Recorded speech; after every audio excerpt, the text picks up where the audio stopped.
ఒక ఊళ్ళో ఒక చెరువు ఉండేది. ఆ చెరువులో ఒక కప్ప జీవనం సాగించేది. ఆ కప్పకు ఒక ఎలుక మిత్రుడు ఉండేవాడు. పైకి బానే ఉన్న కప్పకు మాత్రం ఎలుక అంటే నచ్చేది కాదు. ఇద్దరము స్నేహితులమే అయినా ఎలుకను మాత్రం జనాలు పూజిస్తారు. గుళ్ళల్లో ఎలుక విగ్రహాలు పెట్టి మొక్కుతారు. అదే నాకైతే ఏ విధమైన విలువ మర్యాద లేవు అని అనుకునేది కప్ప.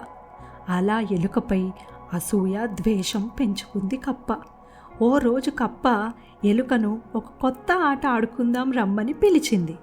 కప్పను నమ్మిన ఎలుక సరే అని అంది. ఇద్దరము కాళ్లకు తాడు కట్టుకొని ఆడుకుందాం అని చెప్పింది కప్ప. ఇద్దరి కాళ్లకు తాడు కట్టింది. కాసేపు కప్ప ఎలుక బానే ఆడుకుంటాయి. కప్ప మాత్రం హఠాత్తుగా నీళ్ళల్లోకి దూకింది. ఈతరాని ఎలుక నీళ్ళల్లో మునిగి చనిపోతుంది. ఎలుక చచ్చిపోయినందుకు కప్ప సంతోషపడుతుంది. కప్ప నీళ్ళల్లో ఈదుతుండగా చచ్చిన ఎలుక మాత్రం నీళ్ళల్లో పైకి తేలింది.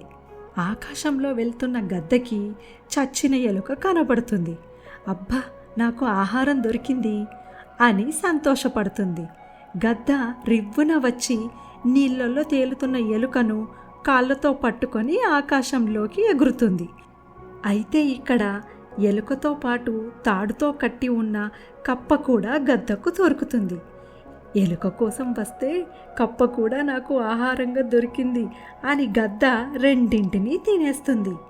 ఎలుకను చంపడానికి కప్ప చేసిన నీచమైన పని వల్ల కప్ప కూడా చచ్చిపోతుంది. అందుకే ఎప్పుడూ పక్కవారికి హాని తలపెట్టాలని చూడకూడదు.